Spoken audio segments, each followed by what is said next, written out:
morning, everybody. I am a concerned Jeff the Homestead Dad this morning. So I'm out in the garage in a box. Of course, the day after we get the sides up, oh boy, we get high winds, consistent winds of 15 to 25 miles an hour and gusts over 40. The banging you hear is actually these pipes over here that are not yet connected. In fact, I'm gonna grab Aquaman and tell him to come out and do that quick. I think that will help stiffen things up. But so far it's holding. The ground anchors seem to be holding fine. It's just blowing a lot.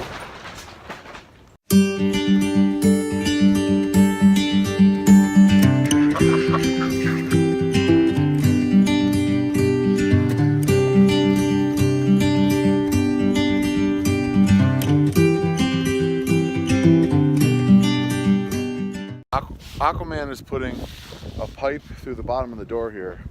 It's a little bit long. We're going to put another one on the other side just to kind of firm it up. And then we used, I'll show you, can you open the door for me, bud? So I can get in. We used the side posts. Let's go in. We used these side posts to kind of push down or pull this down so that they're taut. They're not flapping around so much. We're gonna put a pipe in this door here as well. You can see Aquaman's boot in the bottom here. Just gonna thread it through, and hopefully that'll help keep it, down and taut.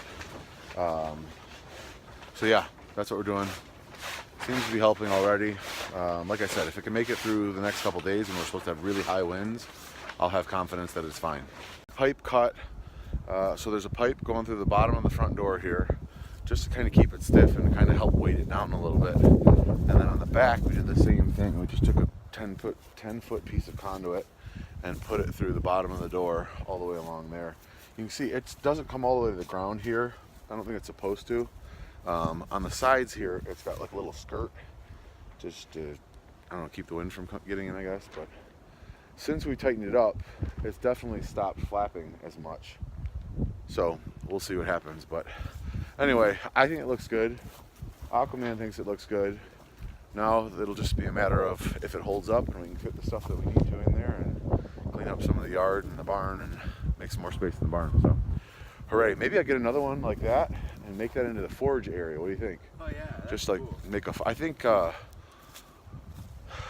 other people have done that. Just use that for like a forage. Anyway, I gotta go milk. Guys, so I finished milking. The kids were still doing well. So I came over here and see that green spot right there? That's where our pop-up hunting blind was. With all the wind, I wanted to just get it down. Plus hunting season's over, so I figured it was a good opportunity to get it. Now, part of the reason I put it right here was because being in the tree line here, it was somewhat protected from the wind. But I figured I'd just kind of show you guys. Also, see that ice? That was on top of it. The top had pushed down, but the pop-up blind seems no worse for wear. So here's where we were. We were watching back here along the tree line over here. You can see there's a path right there that we can get through. Our neighbor, my buddy Chris, lives right there. And he's got a pond back there, and he's got a berm to shoot into over there. That's the border of our property right behind us here. So deer would come along here, and a lot of times deer would walk right behind along this tree line all the way to the front of our property. So if we turn back around, woods again, this is our woods, field, there's the pasture that we have for the animals in the house and barn and stuff.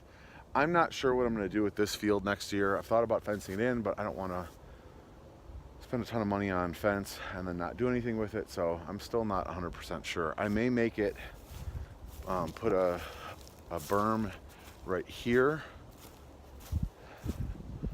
and then be able to shoot from almost the road to here, which would be, I think, about 150 yards, which would be nice.